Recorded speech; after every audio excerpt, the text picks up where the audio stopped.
Sabado, Groove Radio. Ang sabi nila, kailanman ay hindi matutumbasan ang pagmamahal ng isang ina. Dahil kahit magkanya-kanya na ang mga anak at bumuo ng pamilya ay palagi nandyan ang kanilang ina para sila ay gabayan at tulungan sa bawat pagsubok ng buhay. Hindi naman kasi nauubos ang pagsubok na dumarating sa atin.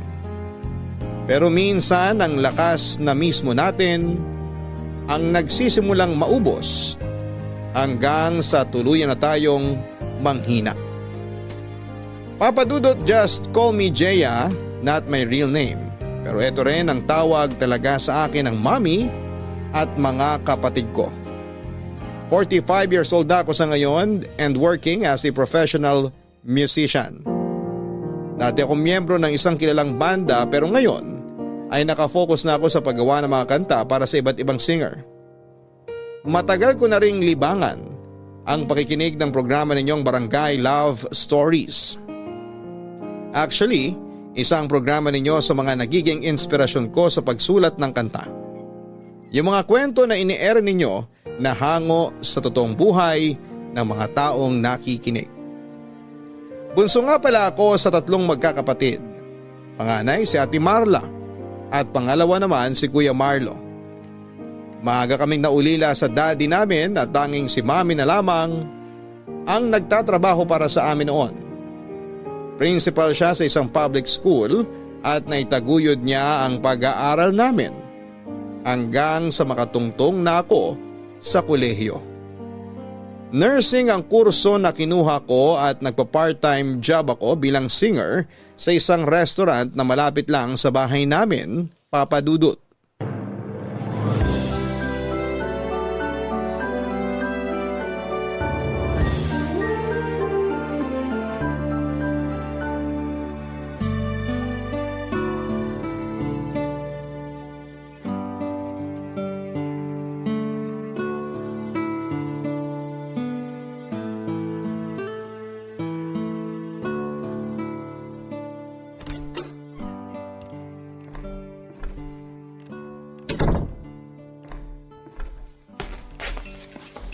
Hi, Mommy!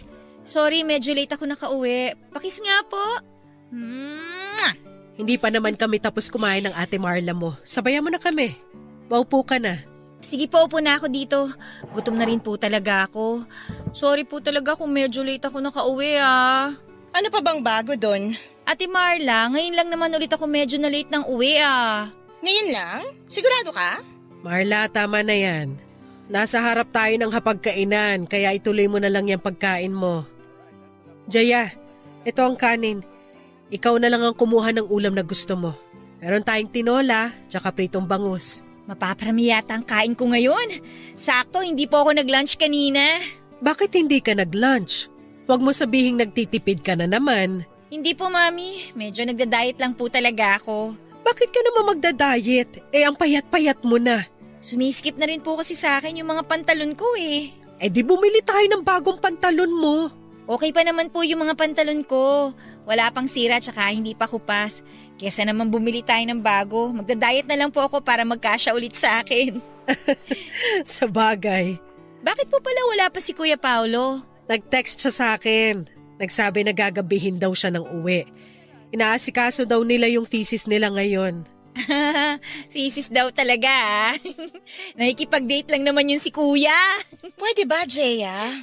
Huwag mo nga igaya si Paulo sa'yo nang walang ibang ginawa kundi maglakwatsa. Ate Marla, never ako naglakwatsa no. Talaga?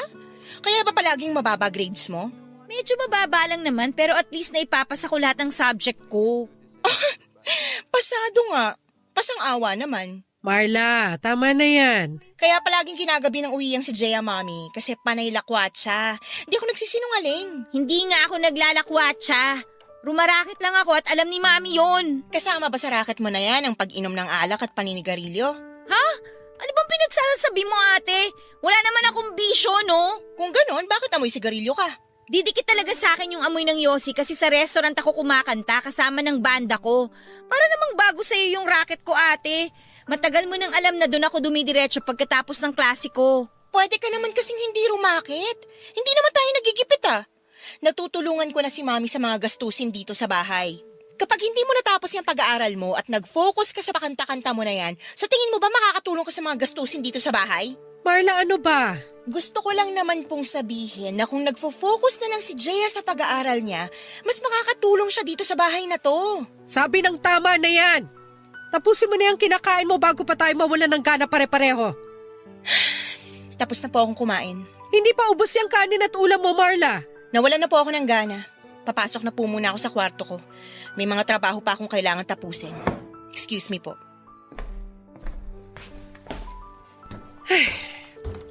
Pagpasensyahan mo na lang muna ang ate mo. Pagod lang yun sa trabaho. Kahit naman po hindi siya pagod sa trabaho, alam ko naman na disappointed siya sa akin. Hindi disappointed sa iyong ate mo. Nagkataon lang na magkaiba kayo ng hilig sa buhay. Ganun naman talaga yun, di ba? Hindi tayo pare-pareho ng hilig kaya may mga bagay tayong hindi pinagkakasunduan. Basta, palagi akong proud sa lahat ng ginagawa mo. Maniwala ka.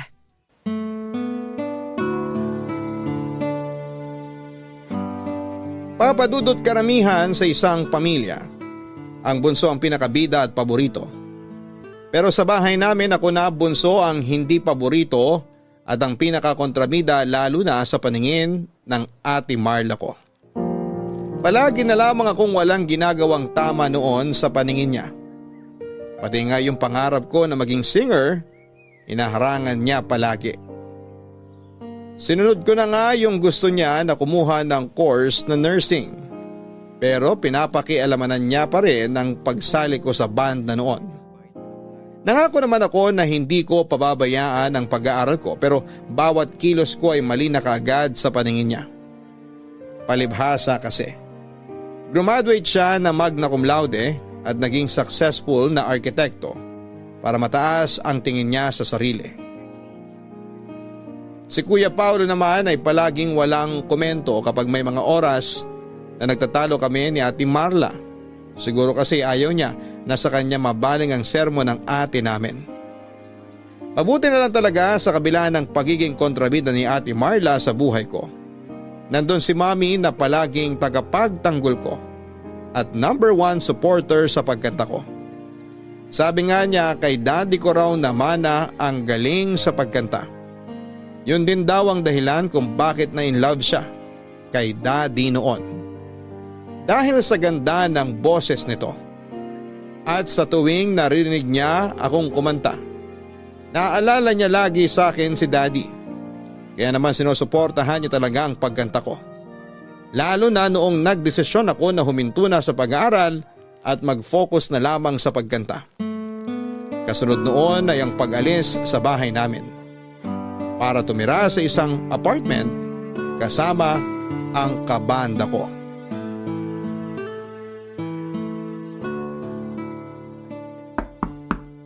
Sandali lang! Oh, Mami! Good morning, anak. Good morning, Mami. Pasok po kayo. Salamat. Ang aga niyo naman po yatang napadaan dito sa apartment namin. Wala kasi akong ibang lakad ngayon, tsaka namimiss na kita. Ito nga at may dala kong almusal para sa'yo. Ito ilalapag ko na sa lamesa, ha? Alam kong namimiss mo na tong special sinangag ko at homemade tocino. Wow! Sobrang namiss ko yan, Mami. Sakto po kasi hindi pa rin talaga ako nag-aalmusal. Sabay na po tayong kumain, Mami. Upo kayo. Sige, anak. Pasensya na, Mami, ha. Medyo makalat kasi hindi pa po ako nakakapaglinis ng apartment. Kaalis lang din po kasi nung kabanda ko para umuwi sa bahay nila eh. Hindi naman masyadong makalat dito kung tutuusin. Pero medyo tanghali na. Bakit hindi ka pa nakapag-almusal? Katatapos ko lang din po kasing maglaba. Ikaw ba naglalaban ng lahat ng mga damit mo? Opo, ang dami ko nga pong nilaban ngayon kaya napagod talaga ako. Ay teka, ihain ko lang po itong dala ninyo. Bakit hindi ka nalang magpa-laundry para hindi ka na napapagod ng ganyan? Hindi naman po ako napapagod masyado, tsaka para makatipid rin po sa mga gastusin dito sa apartment. Ito ang plato niyo, Mami. Salamat, anak. Binuksan ko na rin itong mga lalagyan ng sinangag at tocino na dala ko. Namiss ko talaga tong luto niyo, Mami. Dadamihan ko yung kain ko, ha. Pagsasabayin ko na rin yung almusal at tanghalian para 2-in-1 na. Kailangan mo talagang kumain ng marami kasi ang laki ng pinayat mo mula nung lumipat ka rito. Talaga po ba? Pumayat na ako? Oo! Masyado mo na yatang napapabayaan ang sarili mo eh. Hindi naman po. Medyo stress lang din po kasi sunod-sunod yung gig namin eh. Mukhang hindi ka na nakakapagpahinga ng maayos, Jeya. Bakit kasi hindi ka na lang umuwi sa bahay natin para naaasikaso kita ron? Ay nako, Mami. May stress lang po ako sa bahay. Alam niyo naman po na hanggang ngayon, inis pa rin sa akin si Ate Marla kahit 1 taon nang nakalipas mula nung huminto ako sa pag-aaral. Palagi lang ring mainit ang ulo niya dahil sa trabaho. Baka ang ibig niyong sabihin, palaging may init ang mata niya sa akin kasi lahat ng ginagawa ko mali sa paningin niya. Kaya ang dami niya kagad puting buhok eh. Masyado kasi siyang seryoso sa buhay. Yayain niyo nga po mag-zumba para mag-enjoy naman siya kahit papano. Huwag kang mag-alala. Gagawin ko yung suggestion mo. Yayayain ko siya sa susunod na linggo para naman makapag-exercise din siya. At para po hindi na madagdagan ng wrinkles niya sa muka, mas matanda na nga po siyang tingnan sa inyo, Mami. Uy, grabe ka na sa ate mo. Di, nagsasabi lang naman po ako ng totoo. Ay, Mami, alam niyo ba, may isang talent manager na kumausap sa amin nung isang araw. Balak niya raw pong ilakad kami sa isang sikat na recording company. Talaga? Naku, nakakatuwa naman yan. Sobra po talaga, Mami. Kapag nagtuloy-tuloy po to, magkakaroon kami na mas maraming racket, sponsor, tsaka mga out-of-town gig. At sisikat ka na, Jeya! Makikilala ka na ng mga tao sa iba't ibang parte ng Pilipinas. Malayo pa po yun, Mami. Ramdam ko na malapit na mangyari yun. Pero ngayon pa lang, uulit-ulitin ko na sa'yo na sobrang proud ako sa'yo, anak. Salamat po. Salamat po kasi lagi kayong nandyan para sa akin. Aba, syempre naman. Ako yata ang #1 fan ng anak kong mahusay kumanta.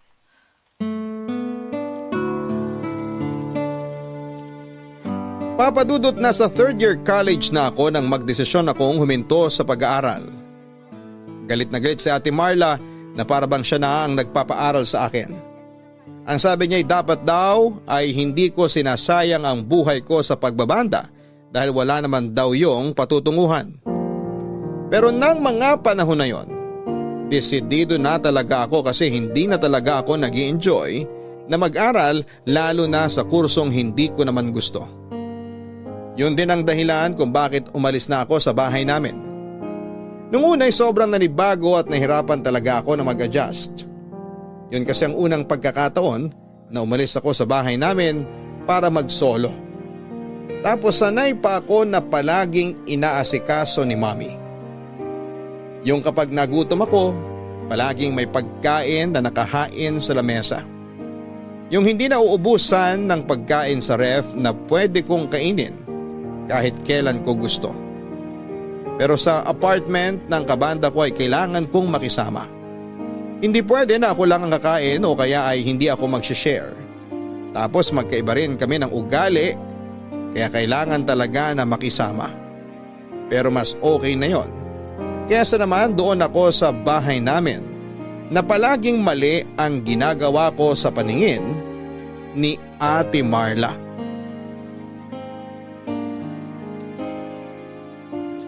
Papadudot nang pumirma kami ng kontrata sa isang recording company ay nagsimulang dumami ang racket namin ng banda ko. Hindi naman kami sobrang sikat pero na-experience namin ang lumabas ng ilang beses sa mga sikat na TV show. Halos nalibot na rin namin ang buong Pilipinas at nagkaroon din kami ng chance na makatugtog sa ibang bansa. Halos may kanya-kanya na rin kaming buhay noon ng mga kapatid ko. Ang kuya Paulo ko ay may asawa at anak na kaya nakabukod na ng bahay. Si Ate Marla, engaged na noon sa long-time boyfriend niya at madalas na doon tumutuloy sa bahay nito na malapit sa pinagtatrabahuhan niya. Si Mommy naman ay nag-retire na sa pagiging principal niya sa public school. Kaya madalas na nasa bahay na lamang siya.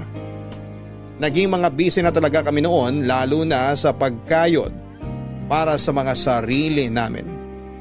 Hindi naman kami naghihirap, Papadudot, pero siguro may gusto lang kaming patunayan sa mga sarili namin. Na kaya naming mabuhay nang hindi umaasa sa ibang tao. Kaya naman Papa Dudut, sa ilang taon na lumipas ay masasabi ko na halos umikot ang mundo namin nang magkakalayo sa bawat isa.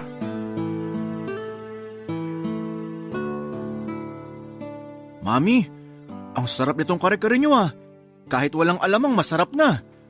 Sarap no? Ito talagang na-miss ko sa mga nilulutong ulam ni Mami. Pero wala pa rin tatalo sa dinakdakan niya na sobrang paborito ko. Ate, lahat naman yata ng luto ni Mami paborito mo eh. Lahat naman kasi ng niluluto niya masarap. Ayan, namimiss niyo ang luto ko pero ako hindi masyado. Siyempre kasama na kayo doon.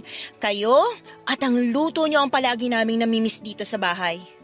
Pasensya na po pala kayo kung hindi ako masyadong makauwi dito. Panay po kasing overtime namin sa trabaho nitong mga nakaraan eh. Ayos lang yun. Bakit nga pala hindi mo sinama boyfriend mo rito sa bahay para nakasabay natin siya mag-dinner? Nako, mas busy pa po yun sa akin. Sinubukan kong kulitin pero hindi po niya talaga maisingit sa oras niya eh. Parehas talaga kayong workaholic ng boyfriend mo ate, no? Mas workaholic yun sa akin. Swerte na nga makalimang oras ng tulog yun sa gabi kasi hanggang sa bahay, dinadala niya mga trabaho niya. Mami! Sorry, late ako nakarating. Sobrang na-miss ko kayo, Mami. Payakap mo sa Mami ko. Ang higpit ng yakap pa. Parang wala nang bukas. Halos 3 linggo ko po kayo kasing hindi nakita. Sunod-sunod po kasi yung out of town gig namin. Oo nga, Jeya. Ang astig ng mga gig nyo ngayon ah. May mall show na rin kayo. Mga mall sa probinsya lang naman yun, kuya. Astig pa rin kasi mas nakikilala na ang banda nyo. Thank you, Kuya Paulo. Teka, nasan pala ang asawa at 2 anak mo? Hindi sila nakasama ngayon kasi umuwi dun sa bahay ng biyenan ko. Biglaan din kasi ang pag-invite ni Mami ng dinner dito sa bahay. Sayang naman. Namimiss ko na rin kasing kulitin yung mga anak mo. Maupo ka na, Jaya. Sakto kasi kakasimula lang din namin kumain. Sorry po kung ako na naman ang pinaka-late na dumating. Ang traffic po kasi talaga eh. Ano pa bang bago doon? Ikaw naman palagi ang pinaka-late kapag may family dinner tayo. Palibhasa, wala ka kasing pagpapahalaga sa oras ng ibang tao. Hindi ba pwedeng na traffic lang ako sa EDSA? Bakit napunta na sa pagpapahalaga sa oras ng iba? Alam mo namang laging traffic sa EDSA, bakit hindi ka nag-adjust ng oras mo? Ang hirap kasi sa'yo, wala kang pakialam sa mga taong naghihintay sa'yo. Ang hirap din sa'yo ate, masyado kang feeling perfect. Jeya, tama na yan. Eh kasi naman tong si Ate Marley, palagi na lang feeling perfect. Nakakainit ng ulo. Pagod na nga yung tao kung ano-ano pang maririnig ko. Ikaw lang bang pagod? Galing din kami sa trabaho ni Paolo pero hindi kami na-late sa call time ni Mami para sa dinner na to. Mga anak, tama na yan. Magkakaiba tayo ng trabaho. Mas hawak nyo ni Kuya Paulo ang mga oras ninyo, hindi kagaya ng trabaho ko. Eh di humanap ka ng trabaho nang hindi ka nagre-reklamo dyan. Ate Marla, Jeya, tama na yan. Hindi naman ako nagre-reklamo, no? Gusto ko lang ipaintindi sa inyo na magkaiba tayo ng nature ng trabaho. Huwag mo igaya sa boring na trabaho mo yung mga gig ko. Boring pala. Kahit halos triple ang kinikita ko sa trabaho kaysa dyan sa walang kwentang ginagawa mo. Grabe ka na magsalita ah! Mas grabe ka! Masyadong mataas tingin mo sa sarili mo. Hindi ba talaga kayo titigil ha? Ate Marla, Jeya? Minsan na nga lang tayo magkasama-sama dito sa bahay, mag-aaway na naman kayo. Hindi nyo na nirespeto si Mami. Eto kasing si Jay eh. Anong ako? Ikaw to nag-umpisa. Nag-umpisa lang naman to dahil late ka na naman. Sinabi ko naman yung dahilan, di ba? Hindi ko naman ginusto Tama na, ano ba? Hindi ba talaga kayo titigil? Hindi na kayo nahiya kay Mami. Gusto ko lang namang ipaintindi kay Jeya kung anong mali sa ginagawa niya. Mali sa paningin mo, ate. Sa paningin mo lang. May sakit ako. Stage 3. Glioblastoma. Isang uri yun ng brain cancer. At yun ang dahilan kung bakit inimbita ko kayo rito sa bahay para magkasama-sama tayong 4. Kaya sana, ibigay nyo na sa akin ang oras na to para magkaroon tayo ng masaya at matiwasay na hapunan.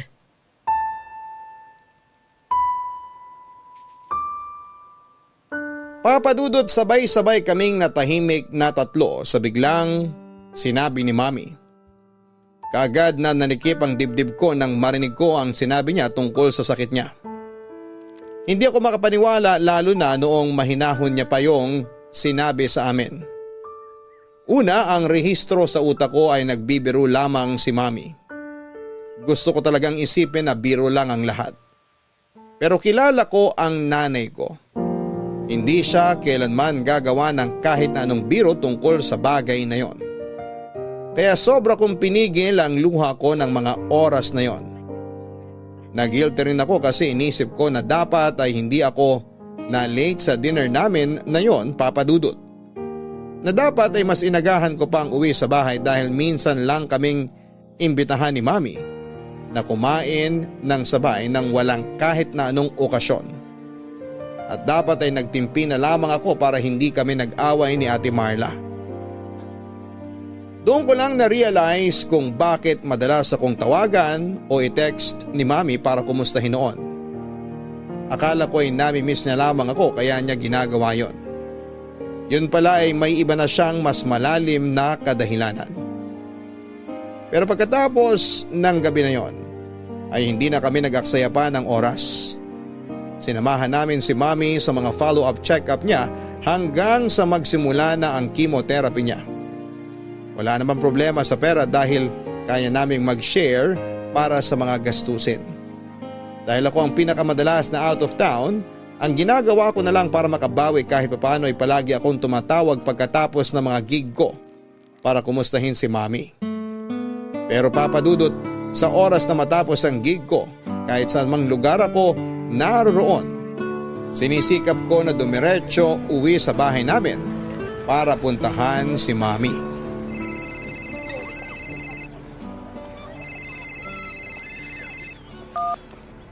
Hello, Kuya. Jaya, tumatawag ka ba kanina? Nakita ko kasi na may missed call ka sa phone ko. Oo, Kuya. Tumawag ako kasi pauwi ako ng bahay. Itatanong ko sana kanina kung anong gusto ni Mami na merienda. Pero nung hindi ka sumasagot, bumili na lang ako ng ginataang bilo-bilo. Sakto. Favorite ni Mami yan. Oo nga, kaya nga nung nakita ko, bumili kaagad ako. Uy, Kuya, kasama mo ba mga bata dyan sa bahay? Naku, wala ako sa bahay, Jaya. Akala ko nasa bahay kayo ngayon. Nabanggit mo kasi na matutulog kayo kagabi sa bahay para may kasama si Mami doon, di ba? Umalis din kami pagkatapos namin mag-dinner. Maaga kasi ang schedule ng dentist ng mga bata, kaya hindi na kami natulog doon sa bahay. Sabi naman ni Mami okay lang daw kahit umuwi na kami ng mga bata. Naku, kung alam ko lang na hindi kayo matutulog doon, sana pala pinilit kong umuwi kagabi. Si Ate Marla ba, sinamahan si Mami kagabi? Hindi ko sure eh, pero baka naman maaga siyang umuwi kanina. Kung hindi lang magkakasunod yung mga gig namin, masasamahan ko sana ng mas matagal si Mami eh. Kahit ako na lang para hindi na rin kayo maobliga tsaka hindi na maabala ang mga sked nyo. Pasensya na kasi kinailangan talaga naming umalis ng bahay kagabi kasi kasama ko ang mga bata. Jaya, kailangan ko na palang ibaba tong tawag kasi paalis na rin kami ng mall ng misis ko at mga anak namin. O sige Kuya, nasa tapat na rin naman ako ng gate ng bahay natin. Papasok na rin ako sa loob. Mag-ingat kayo ha. Bye! Sana nasa loob ng bahay si Ate Marla para naman may kasama si Mami. Mami! Nandito na ako! Jaya, nandito ako sa kusina. May dala akong ginataang bilo-bilo. Lagay ko na dito sa lamesa. Mami, anong ginagawa nyo? Naglilinis ako ng lababo pero patapos na rin naman ako rito. Magbabanlaw na nga sana ako ng mga kamay nang dumating ka. Pero bakit kayong gumagawa niyan? Sino ba ang dapat na gumawa nito? Wala naman akong kasambahay dito. Ayaw nyo naman po kasing ikuha namin kayo ng kasambahay na makakasama dito sa bahay eh. Hindi ko rin naman kailangan pa ng ibang tao na makakasama rito. Nasaan po ba si Ate Marla? Di man lang kayo tinutulungan sa paglilinis sa lababo. Sa Lunes pa raw siya makakauwi dito sa bahay. Kasi nasa Batangas siya hanggang Linggo para sa seminar nila sa trabaho. Sana po hinintay nyo na lang ako para ako na po ang gumawa niyan. Anak, alam kong may sakit ako pero hindi ako baldado. Naigagalaw ko pa lahat ng parte ng katawan ko. Kaya hindi mo kailangan na mag-alala sa akin ng ganyan. Ayoko lang po kasi na masyado kayo napapagod, Mami. Tsaka madalas ba talaga na wala kayong kasama dito sa bahay? Medyo. Kasi syempre, busy na rin ang Kuya Paolo mo sa pamilya niya. Si Marla naman, Kakapromote lang sa trabaho kaya hinahayaan ko na lang din na hindi muna umuwi dito sa bahay. Nahihirapan kasi siya sa biyahe. Kapag dito pa siya nanggagaling papunta sa opisina niya. Pero ayos lang naman ako, anak. Huwag mo ako masyadong alalahanin. Ay, hindi na po talaga ako masyadong mag-aalala sa inyong mula ngayon, Mami. Kasi uuwi na po ulit ako dito sa bahay natin. Dito na po ulit ako titira. Para kahit naman papano, tuwing wala akong trabaho, may kasama kayo dito.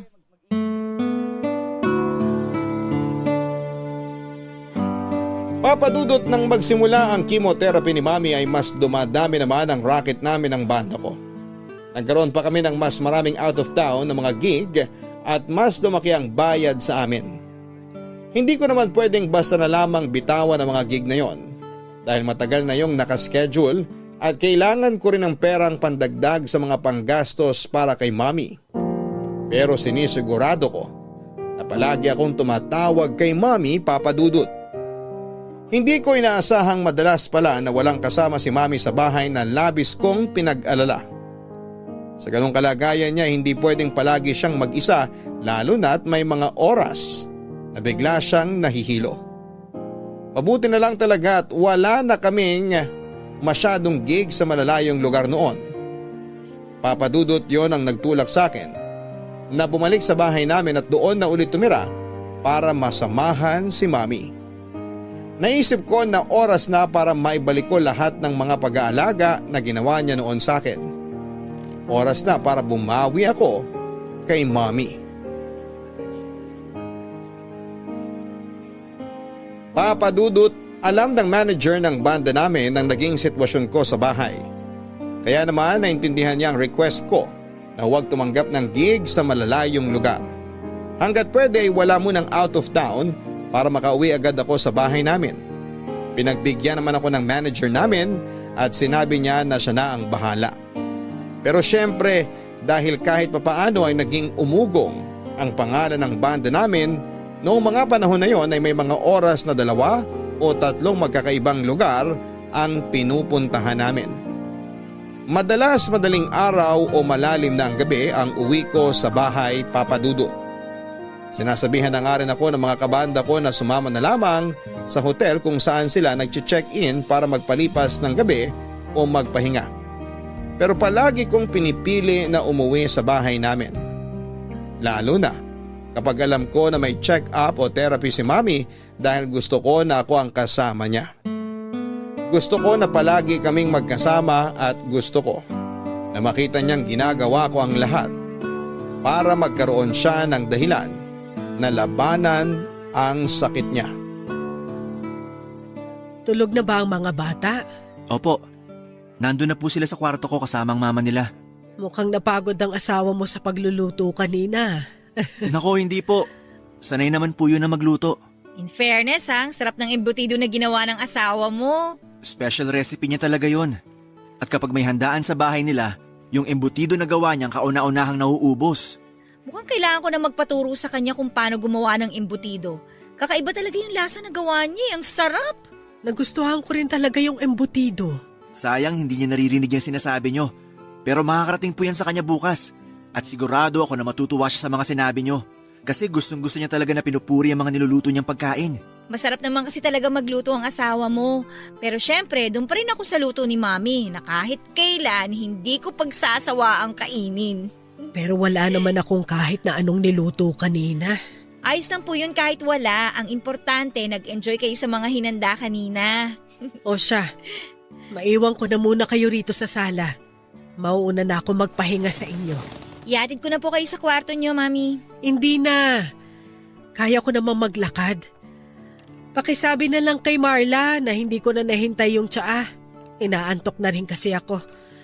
Good night. Good night po. Buti na lang talaga, Kuya Paolo. Magaling din magluto ang asawa mo, no? Sinabi mo pa. Pasensya na kung wala akong naambag sa pagluto ng dinner, ha? Uy, meron naman. Yung paghihiwa mo ng mga bawang at sibuyas. O nga pala, ako nga pala naghiwa ng mga gulay. Oh, nasan si Mami? Pumasok na sa kwarto niya, inaantok na daw eh. Ah, ganun ba? Oh, ilalapag ko na dito sa lamesa tong tray ah. Dahan-dahan lang sa pagkuha ng tasa, mainit yung tsaa. Salamat ate. Nakausap ko nga pala yung doktor ni Mami nung sinamahan ko siya sa therapy niya. O, anong sabi ate?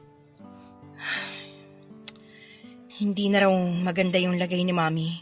Akala ko ba okay yung response ng katawan niya sa mga gamot at therapy na ginagawa sa kanya? Tsaka ang sigla-sigla ni Mami ah. Buong araw nga niyang kakulitan yung mga anak ni Kuya Paulo eh. Oo nga, pero... Pero? Pero ano ate? Ano... Ano? Ba't hindi mo matuloy ang gusto mong sabihin, Ate Marla? Kasi hindi madali para sa akin sabihin na... Binigyan na ng taning ng doktor ang buhay ni Mami. Ang sabi ng doktor, kalahating taon na lang daw natin siya makakasama at kahit matapos pa raw ni Mami ang therapy, hindi na raw mawawala ang cancer sa katawan niya kasi Teka, kumalat... kalahating taon? Sigurado ba siya? Oo, kaya mas mabuti pa raw kung ititigil na lang natin yung gamutan kung gusto nating ma-enjoy pa niya ang natitirang mga oras niya. Eh paano naman nakasiguro yung doktor sa taning niya? Paano niya nalaman yun? Diyos ba siya? Tsaka bakit gusto ni Doc na itigil na natin yung therapy ni Mami? Ang labo naman niya! Kasi nga ganon din naman. Hindi na rin maliligtas ng mga gamot si Mami. Ang punto lang ni Doc, para hindi na mahirapan si Mami sa mga therapy niya. Mas makaramdam siya ng ginhawa. Wow, ate! So naniniwala ka talaga sa sinabi ng doktor na yon? Hindi naman sa ganon. Kaya lang, ayoko na rin sanang mahirapan si Mami. Kaya... Hindi natin ititigil ang therapy ni Mami. Pati na mga gamot niya. Ilalaban natin si Mami. Ilalaban natin yung buhay niya.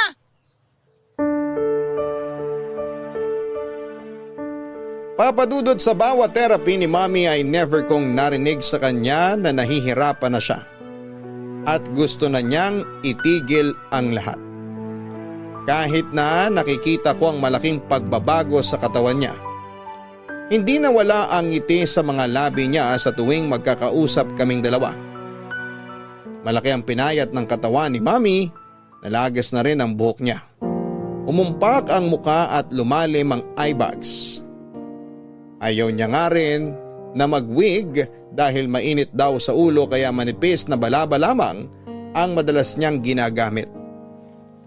Ako rin yung madalas na kasama ni Mami sa mga therapy pero si Ate Marla ang madalas na kausap ng doktor niya. Mas maintindihan daw kasi ni Ate Marla ang sitwasyon dahil mas matalino siya sa akin. Matagal ko nang tanggap ang bagay na mas angat si Ate Marla pagdating sa katalinuhan. Mataas pa rin naman ang bilib ko sa kanya kahit naiinis talaga ako sa ugali niya. Kasi alam ko na sa aming tatlo na magkakapatid ay siya talaga ang nag-iisang achiever.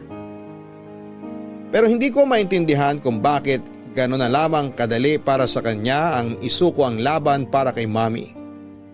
Para bang nawala lahat ng katalinuhan na meron ng ate ko.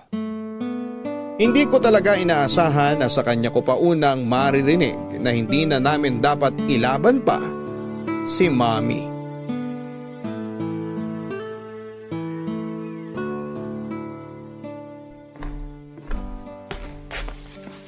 Mami, ano pong gusto niyong merienda? Hindi pa naman ako nagugutom, anak. Sigurado po kayo? Oo, busog pa naman ako. Naparami ang kain ko kaninang tanghalian natin. Nakakatuwa nga po, ang dami niyong nakain kanina. Sabihan niyo lang ako kung anong gusto niyong kainin mamaya pag nagutom kayo, ha? Sige, sabihan kita agad. Ano po palang ginagawa niyo? Halika, Jeya. Tabihan mo ako dito sa sofa. Samahan mo ako na tignan ng mga to. Ano po ba yan, Mami? Nakita ko kasi sa kwarto kanina tong maliit na photo album. Sobrang luma na yan, Mami, ah. Oo, field trip pa to ng mga kapatid mo. Noong nasa elementary sila. Sinama ka namin. Ay, naalala ko po tong isang picture na to, Mami. Yan, yung nasa butterfly garden tayo. Oo nga po. Tapos, palagi akong sinusundan ng mga paru-paro. Kayong dalawa ng Kuya Paulo mo, ang palaging sinusundan ng mga paru-paro nung nandun tayo. Nung una nga po natatakot ako pero nung matitigan ko yung paru-paro, ang gaganda po pala talaga nila. Lalo na yung mga kulay, ang titingkad. Tignan mo tong picture na to, oh. Kuhang-kuha ang pagkamangha niyo sa mga paru-parong nakadapo sa mga kamay niyo ni Paolo. Tuwang-tuwa ako na kunan kayo ng mga picture noon. May picture din po tayo ditong 4 na magkakasama. Ang ganda po ng mga ngiti natin dyan, oh. Mukha tayong masaya lahat sa picture na yan. Kahit 6 na buwan pa lang ang nakakalipas mula nang mawala ang daddy mo. Oo nga po, Mami. Kaya wala na rin po ako masyadong maalala tungkol sa kanya. Alam mo, sa totoo lang, namimiss ko na ang daddy mo, anak. Sigurado nga matutuwa yung kapag nagkita na kami ulit. Mami, ano ba naman yung sinasabi niyo? Hindi pa po kayo magkikita ni Daddy. Matagal pa po namin kayo makakasama. Hindi ko naman sinabi na bukas na kami magkikita. Pero hindi pa po kayo pwedeng magkita ni Daddy. Naniniwala akong nagagaling pa kayo. Sa totoo lang, anak, minsan gusto ko na lang maging paro-paro. Gusto ko na maging malaya, kagaya ng mga paru-parong nandito sa litrato. Malaya sa lahat ng gulo dito sa mundo at sa sakit na meron ako ngayon. Akala ko po ba lalaban kayo para sa amin? Akala ko po lalaban kayo para sa akin. Yun naman ang ginagawa ko ngayon, anak. Lumalaban pa rin ako pero nahihiya na kasi ako sa inyo. Nararamdaman at nakikita ko kasi na napapagod na rin kayo sa pag-aalaga sa akin. Hindi kami napapagod, Mami. Wala napapagod sa amin. Ayoko nang maging pabigat sa inyo. Kahit kailan, hindi po kayo naging pabigat sa amin. Pero, Jeya, Basta po, Mami, lumaban po kayo. Please. Lumaban kayo kasi pilit kaming lumalaban para sa inyo. Lalo na po ako. Ayoko pong mawala kayo sa akin. Hindi ko kakayanin. Please, Mami, mag-promise kayo. Mag-promise kayo na magpapagaling kayo. promise, anak. Lalaban ako hanggat kaya ko.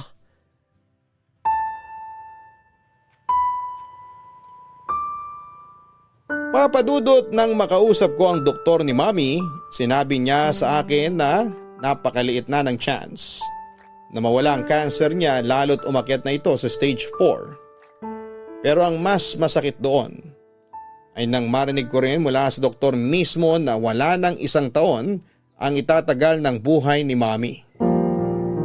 Gusto kong magalit sa kanya ng mga panahon na yon dahil isip-isip ko ay wala siyang karapatan. Nabigyan ng taning ang buhay ng nanay ko. Hindi siya Diyos para malaman kung hanggang kailan na lamang mabubuhay ang isang tao. Isa pa'y malakas ang loob ni Mami na nakikita ko sa kanya na gusto niya pa ring lumaban para makasama kami ng mga anak niya. Gusto niya na makita ako na inaabot ang pangarap ko. Nang magkakwentuhan nga kami ni Mami tungkol sa mga litrato sa photo album na hawak niya, bumalik sa alaala ko ang lahat ng pag-aalaga na ginagawa niya sa akin noon. Ang pinakapaborito ko sa lahat ay nang ipasyal niya kaming magkakapatid noong mga bata pa kami sa isang butterfly garden. Kalahating taon pa lang noon ang nakakalipas mula nang mamatay si Daddy at may lungkot pa rin sa puso ko ng mga oras na yon. Pero sinabi ni Mami na naging paru-paro na raw si Daddy, na malaya sa lahat ng sakit na meron siya noon. Sinabi niya na nasa masayang lugar na raw si Daddy at lumilipad na parang isang paru-paro. Pero papadudot ng mga oras na kausap ko si Mami habang hawak niya ang photo album, alaala ng masayang kabataan ko. Nangako ako sa sarili ko na hindi ko siya bibitawan hanggat kaya ko.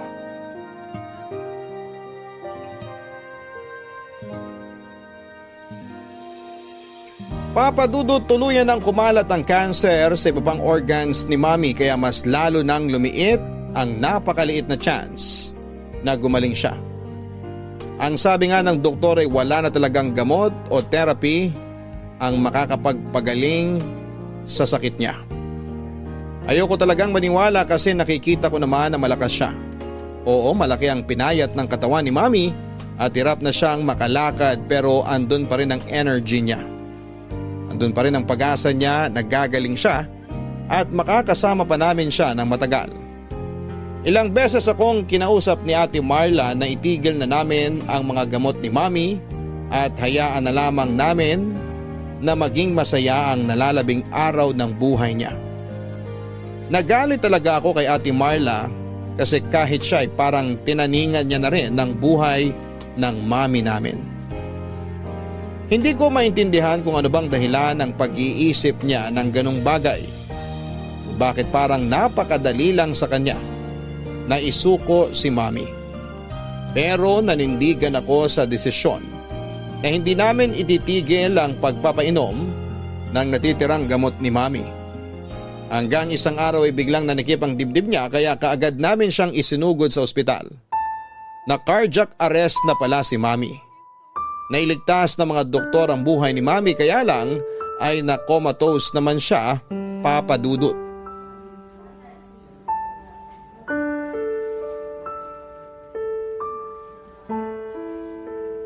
Tagal namang mag-usap ni Ate Marla tsaka ng doktor ni Mami. Kanina pa tayo dito sa labas ng ICU Kumalma ka lang, Jeya. Paano ako kakalma kung alam nating comatose na si Mami? Pero hindi rin naman makakatulong kahit magwala pa tayo dito. Alam mo yan, Jeya.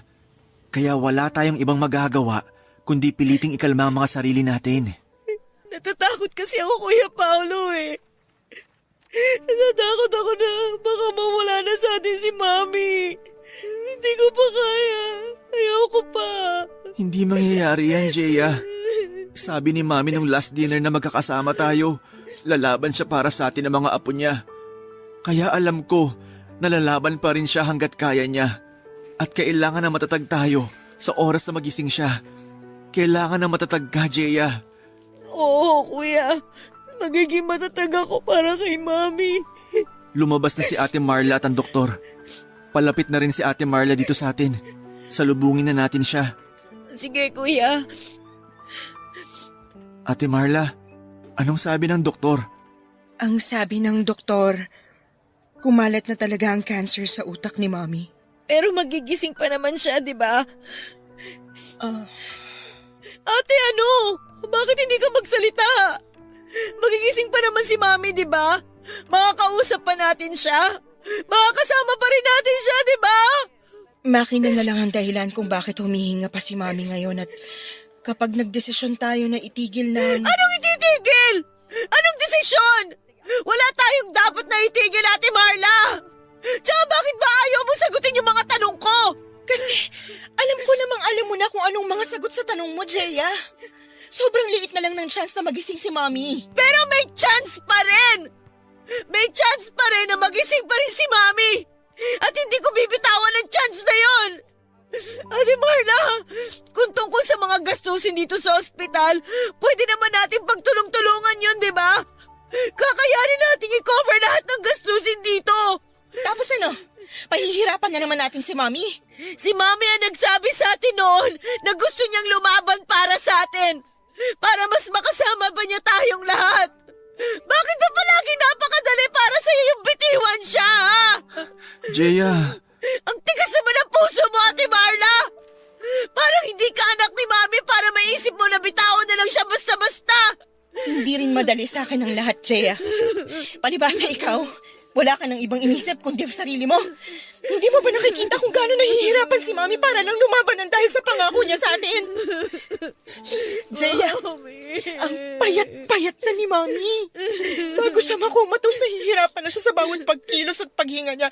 Pero tinitiis niya lahat dahil lahat kayo pinipilit na ipagpatuloy ang gamutan niya. Ate Marla. Kung ang tingin niyo sa akin matigas ang puso ko na wala akong kwentang anak at utang na loob, ayos lang. Kasi ang gusto ko lang naman, ma-enjoy pa sana ni Mami ang natitirang oras niya sa mundong to nang hindi siya masyadong nahihirapan. Pero wala sa inyong nakaisip nun dahil ang selfish niyong lahat. Pinahirapan niyo si Mami hanggang sa makumatos na siya. Papadudot, aaminin ko na nakakaramdam na rin ako ng pagod ng panahon na yon. Kasi pagkatapos ng mga gig namin ng banda ko, pinipilit ko talaga na umuwi ng bahay namin para makasama si Mami. Nakamotor din ako palagi para hindi ako masyadong mahirapan sa traffic, pero mas pagod din ako sa pagdadrive noon.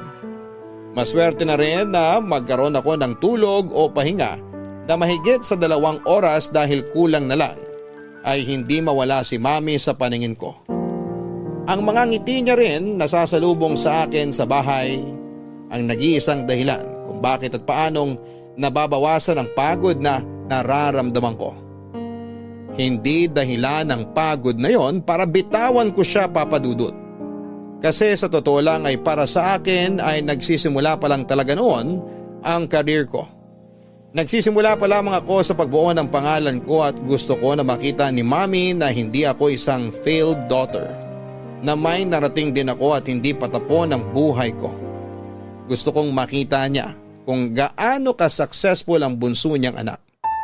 Gusto ko pang bumawi noon kay Mami kaya hindi ko siya susukuan.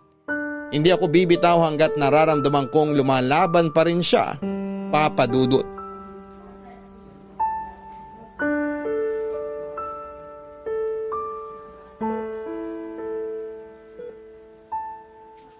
Jaya. Jaya, gising na. Ate Marla, sorry ah. Nakatulog pala ako dito sa may tabi ni Mami. Kanina ka pa ba? Kadarating ko lang. Gusto mo bang umuwi muna sa bahay para makapagpahinga ka ng maayos?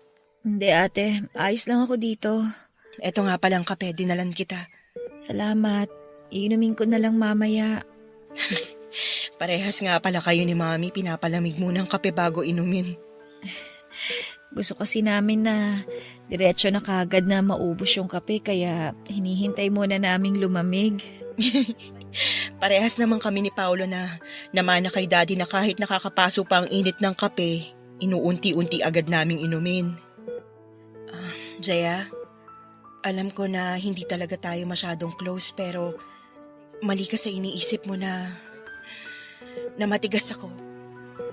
Na matigas ang puso ko. May isang beses kasi na nagkausap kami ni Mami.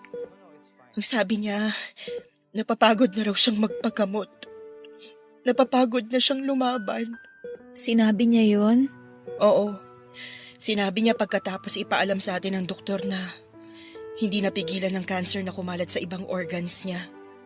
Tapos tinanong ko siya kung gusto ba niyang itigil ng therapy niya at ang mga gamot na iniinom niya. Anong sagot niya? Ang sabi niya, hindi raw. Kasi alam niyang ayaw niyo ni Paolo. Ayaw niyong itigil ang pagpapagamot niya. Sigurado raw kasi siya na gusto niyong lumaban pa siya kaya ganun daw ang gagawin niya kahit nahihirapan na siya. Nahihirapan din ako pero ayoko nang mas mahirapan pa si Mami. Kaya sinabi ko sa inyo noon na itigil na natin lahat ng ginagawa sa katawan niya para lang humaba pa ang buhay niya. Pero ang sabi ng doktor, pwede pa naman daw magising si Mami. Oo, napakaliit ng chance, pero pwede pa. Kasi hindi pa naman siya bumibitaw eh. Lumalaban pa rin siya hanggang sa mga oras na to. Lumalaban na lang siya para sa atin at hindi para sa sarili niya, Jaya. Alam ko na nakikita mo na kahit nakangiti ang mga labi ni Mami, nahihirapan na siya. Nahihirapan na si Mami pero hindi siya bumibitaw dahil sa atin. Dahil sa'yo. Hindi naman talaga matigas ang puso ko. Ayoko rin mawala si Mami pero ayoko na siyang mahirapan pa. Gusto ko na siyang magpahinga. Hindi ko alam, Ate Marla. Kasi sa totoo lang, hindi ko alam kung kakayanin kung mawala si Mami. Lahat naman tayo nahihirapan. Pero sana, maisip mo na habang patuloy tayo naghihintay na magising si Mami. Patuloy din siyang nahihirapan para sa atin.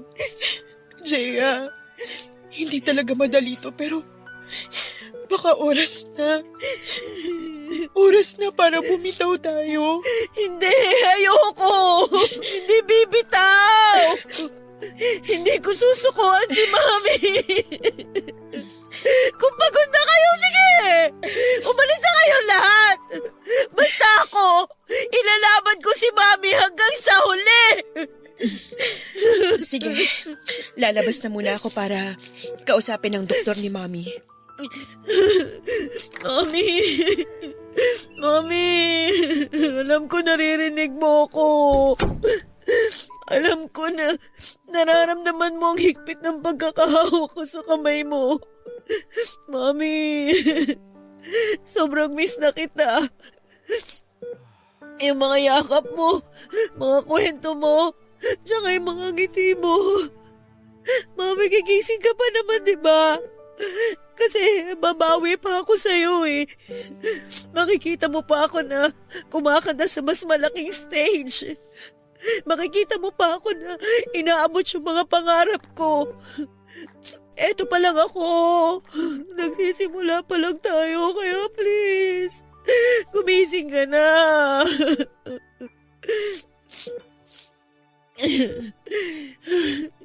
Hindi ko alam kung maniniwala ba ako sa sinabi ni Ate Marla kanina. Mami, gusto mo na ba talagang sumuko ako? Gusto mo na ba talagang magpahinga? Kasi ako ayoko pa sana eh. Ayoko pa mawala ka sa amin.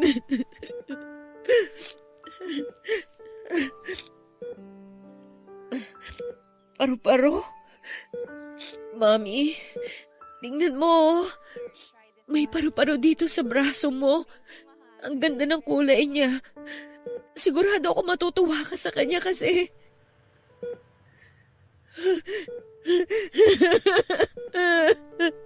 Mami! Mami! Ito na ba yung sign mo para sa akin? Ha? Ito na ba yung sagot mo sa mga tanong ko? Kung ito na yun, Mami. Kung talagang pagod ka na. Sige. Sige po. Umapayag na po ako. Pwede na po. Pwede na, Mami. Sige po. Pwede ka na po magpahinga. Tatanggapin ko po. Tatanggapin ko po kahit na napakasakit siya nga. Sobrang hirap. Tatanggapin ko po, Mami.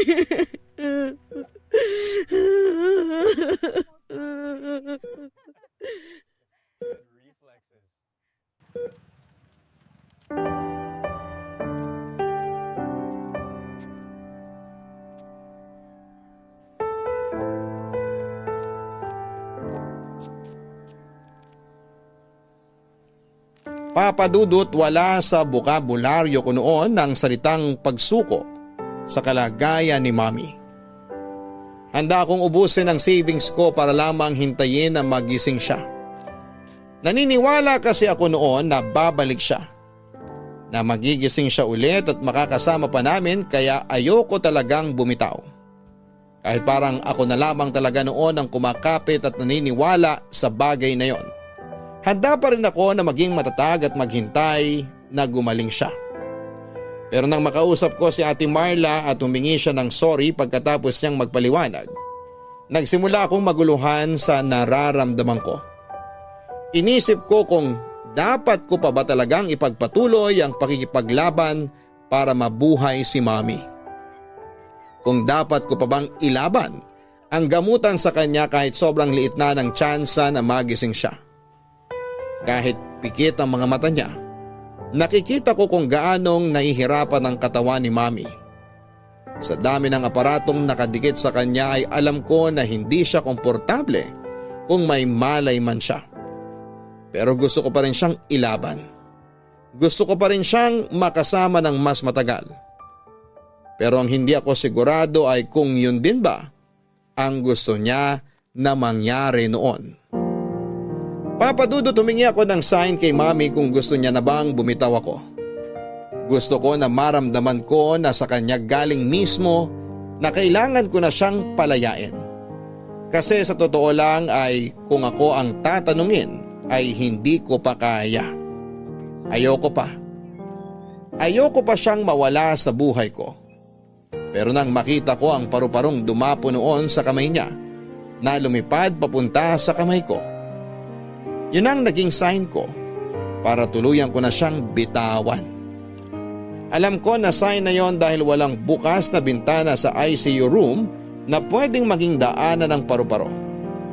At kung paano siyang nakapasok doon ay hindi ko alam. Ang sigurado lamang ako ay sign yon ni Mommy para bumitaw na ako sa mahigpit na pagkakakapit ko sa kanya. Papadudot isang araw ang lumipas ay muling na cardiac arrest si Mommy. Pero sa pagkakataon na yon ay handa na ako sa susunod na mangyayari. Handa na ang puso ko na bitawan si Mommy kahit sobrang hirap. At nang lumabas ang doktor mula sa ICU ay inaasahan ko na ang sasabihin niya na hindi na nila nailigtas pa ang buhay ni Mommy kaya napayakap na lamang ako ng mahigpit kay Ate Marla. Hindi madali para sa akin ang tanggapin ang pagkawala ni Mommy. Pero alam ko na pagkatapos niya kaming iwanan, magiging masaya at tahimik na siya. Kasi wala na siyang kahit na anong therapy na kailangan pagdaanan. Wala nang kirot o hirap pa sa mundong ito. At alam ko na magiging masaya at tahimik siya sa oras na makita niyang maluwag na naming tinanggap ang pagkawala niya.